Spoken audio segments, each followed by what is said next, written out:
Hello, hello, and welcome back to Minotaur Hotel. We're doing things, I think. Yeah. I think we just got done with dinner or something. It hasn't been like a week and a half since I recorded. It's fine. Uh, the times really have changed, and humans along with them. Then it's fair that you change too. You are at you are at least part human after all. To call your words honeyed is an understatement, you silver-tongued man. What? Are you now turning against your master? What is wrong with the joke, huh? That's the spirit. Nothing wrong with a little playing around.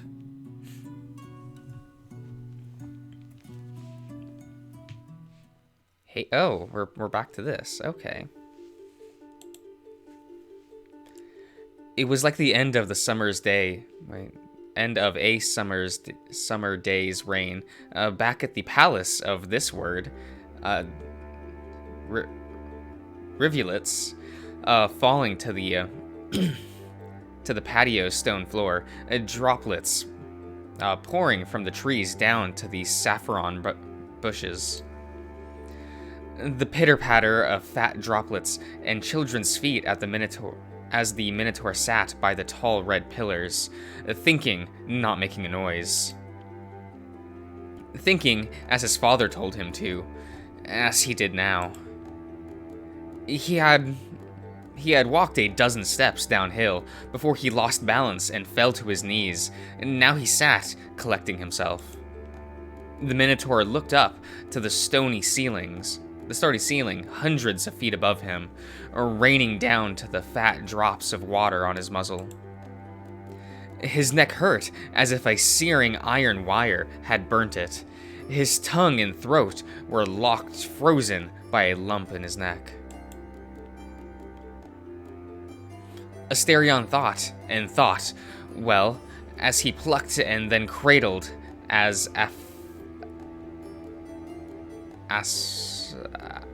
asphodel flowers in his hands. He was surrounded by them in this meadow overlooking a labyrinthian land of rivers. His body ached. Atched? Okay, but how soft a flower's petal are against one's hand. Its white and pink were like a slash of life in this darkened land. How long did he stay there in the asphodel field? He lost track of time, but he remembered the moment he rose, when he caught himself humming. A nameless, graceless tune, coming from deep within him. A cold drop fell on the palm of his hand, and the Minotaur was awoken from his trance. Prince Asterion, adopted son of King Minos of Cree, rose and looked down towards the river. And there he was, the man waiting by the shore. This time he stomped downhill, letting the slope guide him in leap and bounds. He could not laugh, the lump in his throat made sure of that, but splayed on his muzzle was a smile. When the slope ended, he let momentum carry him to the shore, to the skeletal man and his humble boat. Never before had Asterion seen such a sordid creature. His beard drier than hay, and caked with foul filth, yes, went down the muddied shore. His feet, half sunk in the mud, had overgrown yellowed nails that were more like fangs than what any human should have. A coarse cloak covered the upper half of his face, but as he shifted on his feet, Asterion caught a glimpse of the old man's eyes. They burned. The man was hollowed like a furnace and reeked of bitter smoke. Foul was the god on the river's shore, and common was it for nobles and highborn to shy away from him. And judging by Asterion's smile, however, one would guess he beheld a holy envoy.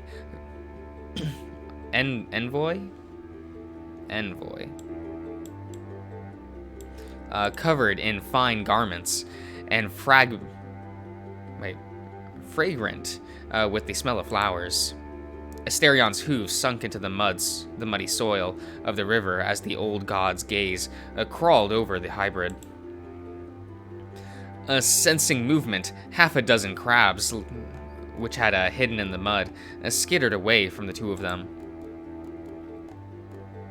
What a peculiar sight. Not a man, not a beast, much less an immortal.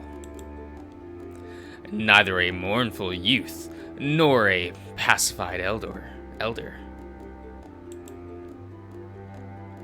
A smiling newly dead, one leaping downhill like a nymph. Now, let me collect my payment. With his left hand, the foul-smelling elder supported the Minotaur's neck and massaged the lump within it with a bony thumb. With his other hand, he reached into Asterion's mouth and plucked the destruction from his throat, like a child would pluck a flower. It was a gold coin, so freshly minted and sure, like an ember. You must have a good friend, young hybrid. This will do well. Now tell me, what is your lineage, hybrid son? Words flowed from the lips like honey. The Minotaur's heart pranced like a newborn fowl, okay, and his face regained some of its color. I am Asterion of Earth and Foamy Sea, but my race is starry, heavenly.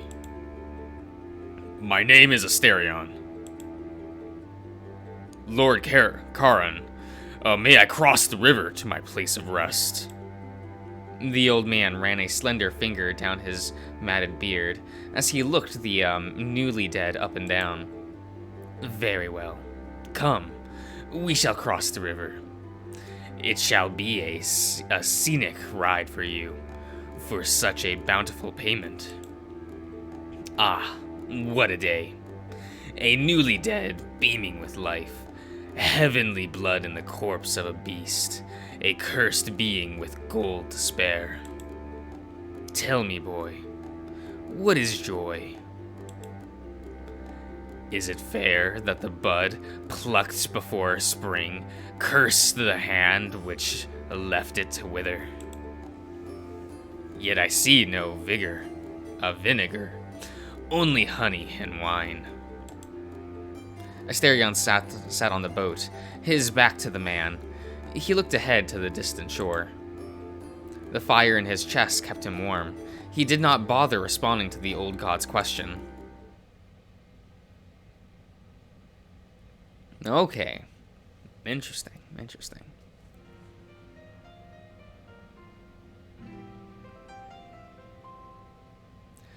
There are rules to placing cutlery. Forks to the left, knives to the right. With the first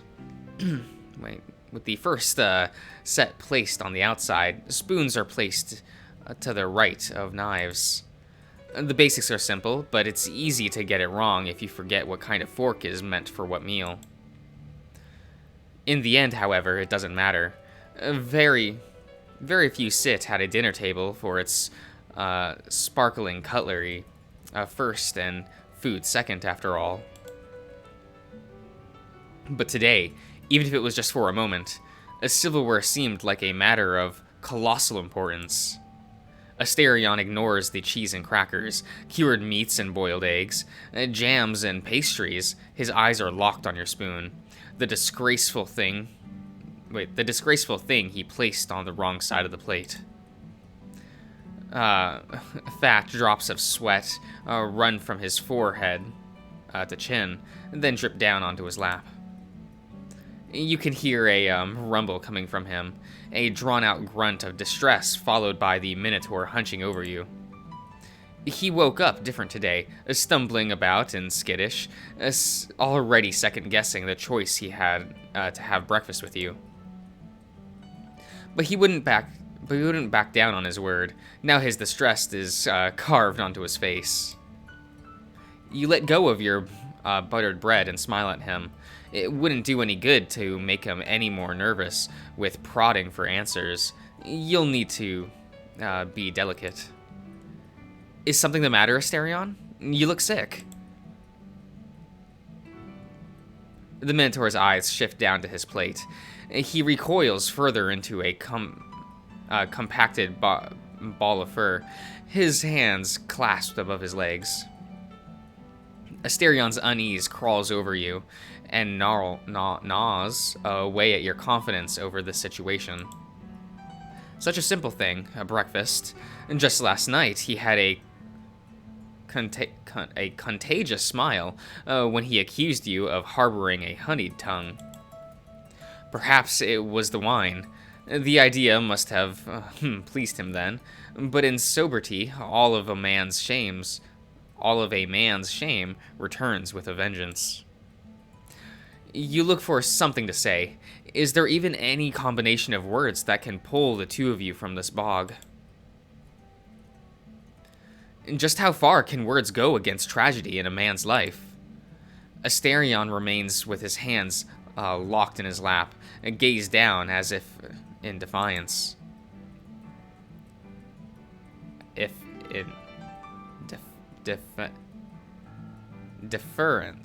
Deference. Okay. There is no great wisdom that can pull him, but perhaps honesty can offer some relief. You shouldn't feel bad. His gaze returns to your cutlery, to the disgraceful spoon, then back to himself. I'm not talking about the spoon. You don't deserve to go through this kind of distress at all. We had fun last night, didn't we? Nothing changed since then. You had an enjoyable dinner with the other guests. You and I were at the same table.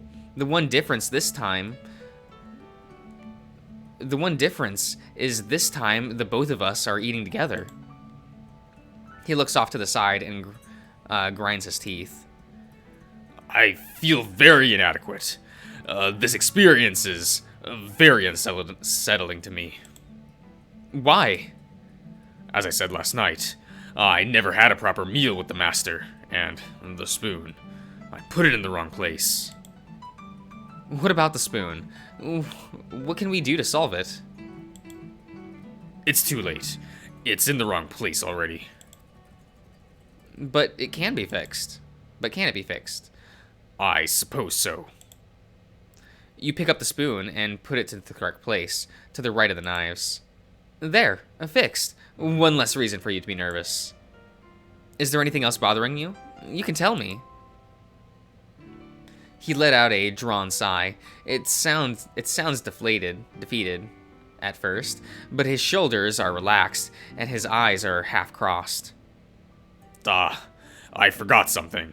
Master is not one who would go for physical punishments. I sometimes forget. Master is not one for... Okay. I shall outgrow that fear. Worry not. Besides, feeling inadequate, I realize now that I don't want you to see me struggling with cutlery. And I can't shake the feeling you'll be angry with me.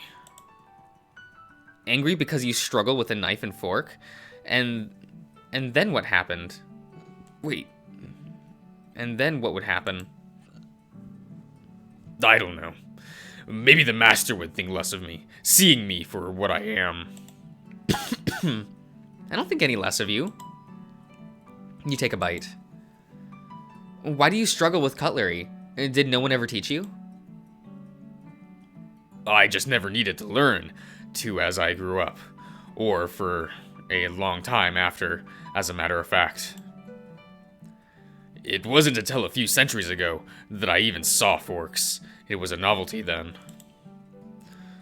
People have tried teaching me, but I struggle with fine movement. I prefer eating with my hands. Well then, just do that. There's no issue with it. But it would be undignified of me to expose myself this way, and... The times really have changed, haven't they? Is all this distress for nothing? Yes, it's hard for me to understand why you're so nervous. Nothing of what you've done today, ever since I arrived at the hotel, deserves any bad reaction. But if you want to use cutlery, then try it. There's no problem if you get it wrong or make a mess. The Minotaur takes the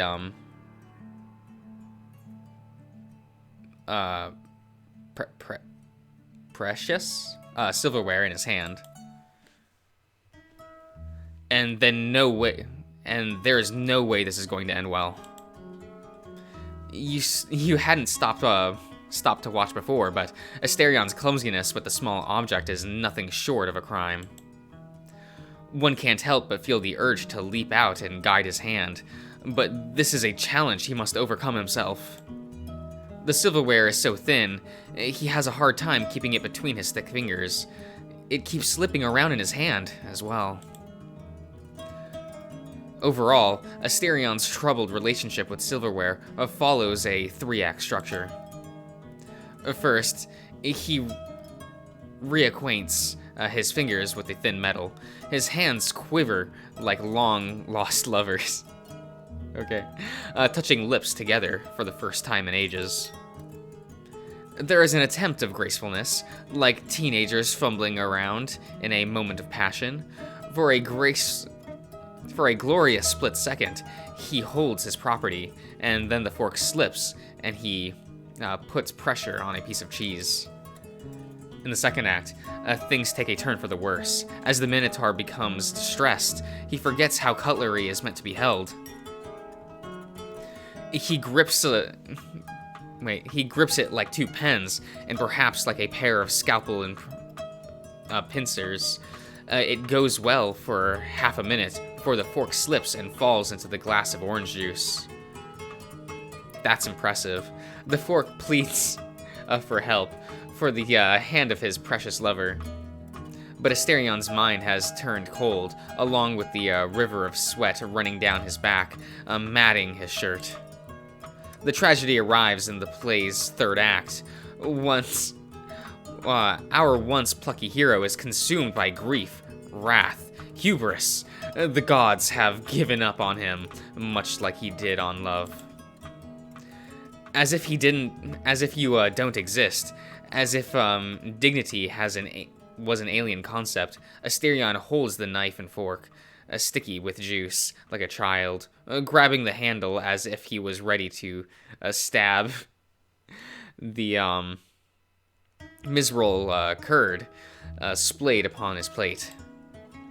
Oh, have we seen this face? Have I seen this face? I don't know. That's cute. He's like angry. And there he goes. The battle for the breakfast is over, and he's about to enjoy his single slice of cheese. It cost his dignity, but that is a small price to pay for sustenance. But the humiliation never ends, for the cheese was sliced too thin. It tears and drops into his lap, staining his clothes further. With a greasy plop, as it falls to the floor, the tragedy draws to a close. How much abuse can a man take before snapping? How unfair can the world be? The other periods of human history, a trauma as profound as this would surely push any man to take arms against creation itself. Not Asterion, however. The Minotaur, disgraced creature, is left with one outlet. Moo! Did you just moo? Asterion looks up, his face awash with shame and cringe. He slumps in utter defeat, an errant hand knocking a nearby apple off the table. By the gods, what a wretched day. The Minotaur looks away from you. I'm sorry. I think I misheard you. I could swear you said moo? Yes, I sometimes do it if there is too much. When it goes too much. When it gets too much. It's like being in the middle of a storm. I get lost, and I can't always hold it. And when it happens, I let out a moo. That's adorable. That's adorable. Okay. Excuse me. What did you say? It's adorable. I didn't know you did that. I dropped a cup of coffee's contents. A dropped cup of coffee's contents crawled their way to the table's edge. A droplet is pushed out. Then it becomes a stream as it crashes down to the floor just beside your feet. Before the cup can roll off, as well as you push it back up with just a finger, as not to bring Asterion's attention to it. Why is it adorable? It just is. You may not agree, but it is adorable. The Minotaur groans, and you take the opportunity to lay your foot over the pesky apple as it attempts to roll away. You pull it back to yourself and press it against the side of your chair. A few drops run down the side of the orange, the orange juice cup. A puddle the size of a fingerprint is at its base. Somehow, I find that hard to believe. Come on, it's a compliment. Why would anyone compliment me? What is there to say? I can't even hold a fork like a person. Don't be like that. You're great. Just last night we had so much fun. I very much enjoyed your company. And you dealt so well with Greta's questions. You have a way with tough situations. That can't be. The master must be teasing me. A fat chance. I'm being honest here. Your words, however, don't seem to have much of an effect. You might need to do something a little bit better to cheer him up.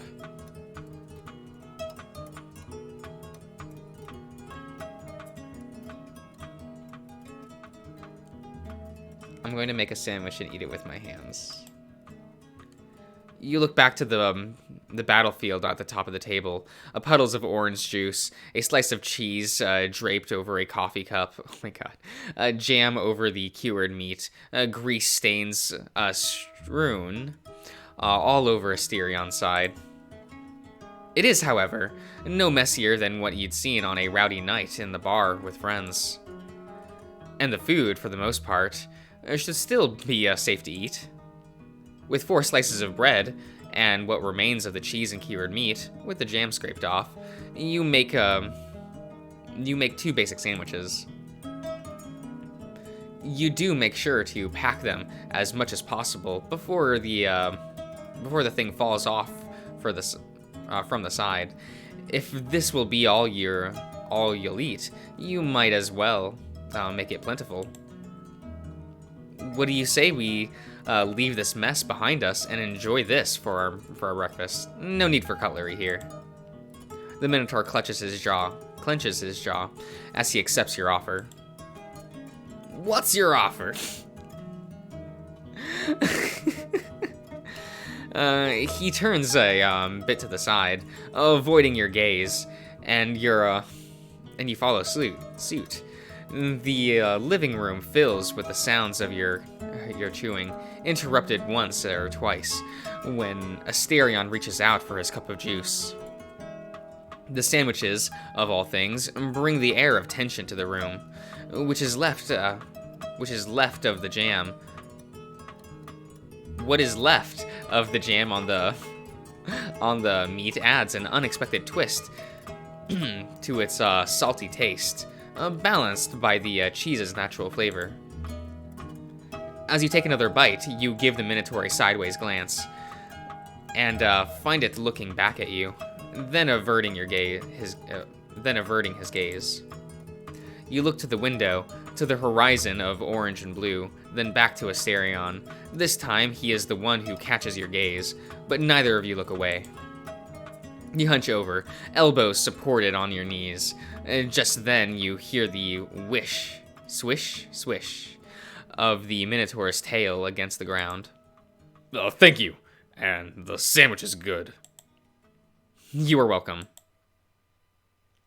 You know, I could make us more sandwiches now and then. Asterion opens his mouth to say something, but changes his mind. Instead, he grunts and looks away to finish his meal. Once he's done, he relaxes a bit, resting his hands between his legs and almost staining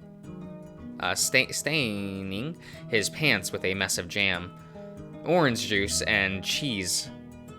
And cheese oil on them. You want help with that? Asterion jerks his tail, twitching his ears, and lets out a rumble from his chest. His legs shift, hooves scrape against the floor, but he nods. He extends his left hand to lay it over yours. The fur on its back is short, but but on his knuckles and on the side opposite to his thumb, there are scruffy patches, thicker, about a centimeter longer.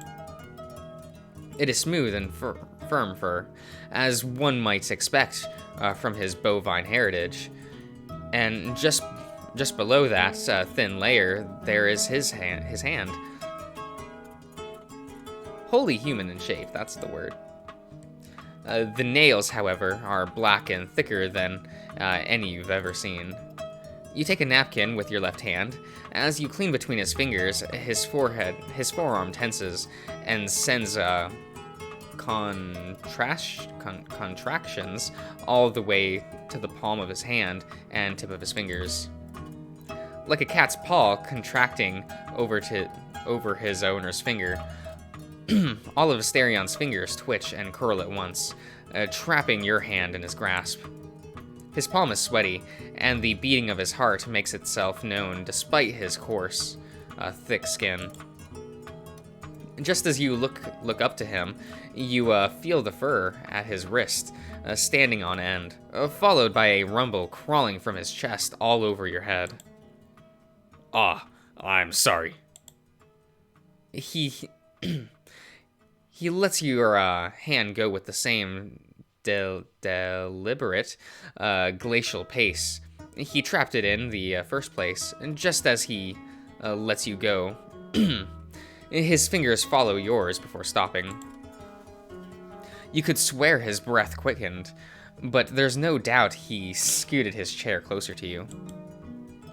When you reach in further to clean the fine webbing of his fingers, you feel a certain resistance. Asterion's gaze drills into your hand. He tries to pry his fingers further apart to grant you better access, but it's as if his nerves are made of stone. His fingers shudder and tremble. The Minotaur sighs and grunts each time he tries to mold his hands to ease your work.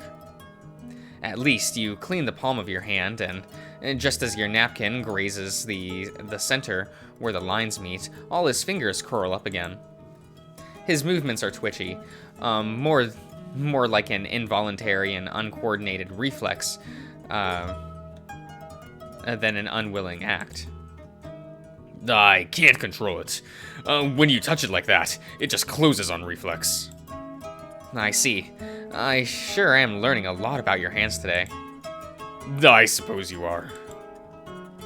He opens his hand once more, and then you hover a finger over the palm, threatening to touch it. Asterion's gaze shows no opposition to what you are about to do. You graze the tip of your finger, slow enough to let your nail crest the hills and valleys of his handprint. The Minotaur's hand clutches yours, but this time your deliberateness, gifted Asterion with some of his own. His fingers rest between your knuckles, with his pinky hanging off to the side. He mutters something under his breath. When you look up to his face, you find his gaze lost, his chest bouncing up and down in shallow breaths. You budge a little bit, but he doesn't want to let go, and in fact, there is just a tiny bit of pressure, as if he wants to nudge your fingers apart to entwine them with his. Something like a mew escapes his throat, although he seems none the wiser about it. But you doubt, and you doubted me when I said you were adorable? Him. He's in a different world. The sensation is not at all unpleasant, if one doesn't mind his sweaty palms, in fact. Having such a larger hand holding yours feels like being a child once more. Again, you try to open your hand, and this time he complies, but you don't disengage. With such a youthful spirit taking over your mind, an idea springs forth. Before your hand separates, you pull him back to entwine your fingers once more, with your thumb pointing up this time.